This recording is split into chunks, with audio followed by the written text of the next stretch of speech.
among industry stakeholders in pursuit of innovative instruments that enhance the credibility, competitiveness, liquidity, and efficiency of our capital markets. To place this event in context, it is important to appreciate the role of a well-developed financial sector in powering national economic development. The presence of deep and efficient markets is a fundamental precondition for further economic growth. Kenya's financial sector is strong, competitive, and I say vibrant as well.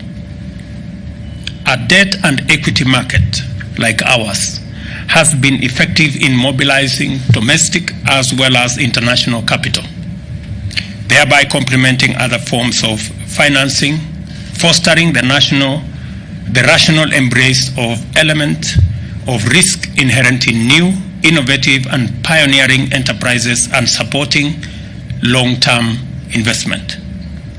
The government is committed to expanding opportunities for both investors and issuers in Kenya. We are motivated in this quest by a number of compelling reasons.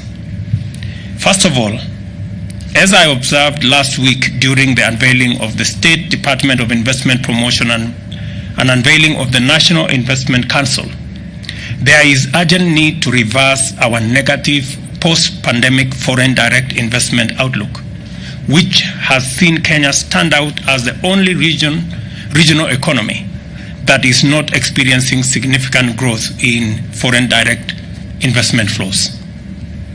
It is our firm agenda to turn the situation around and take aggressive measures to return our economy as a leading destination for international investments.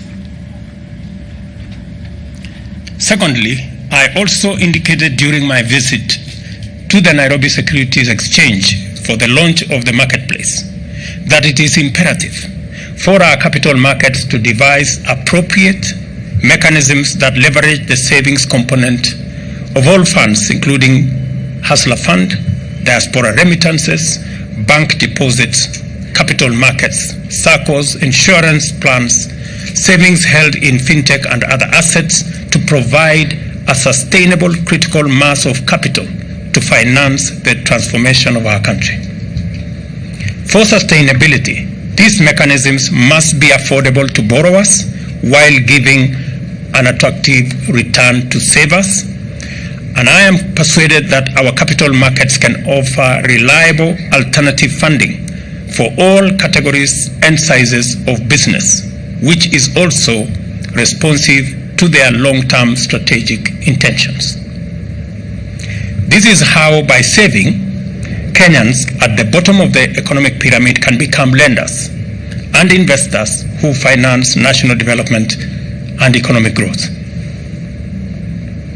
Thirdly, I have been to various parts of the country spreading the transformational footprint over our affordable housing program. It is our intention to increase the availability of cheap and safe houses so as to plug the housing deficit, which currently stands at about 5 million units. The execution will combine efficient building and construction, consumption of local materials and locally manufactured accessories and fixtures, and the employment of hundreds of thousands of both skilled and unskilled workers. Just to put it in context, we managed to unravel this whole sector about real estate, which was for a very long time hostage to high-end development of housing units. In fact, of the 50,000 units that were built every year, you could hardly get 2% of it being affordable. We decided to intentionally and deliberately desegregate the housing sector, and the biggest component that always impeded the development of not just affordable housing, but housing in general, was the cost of land.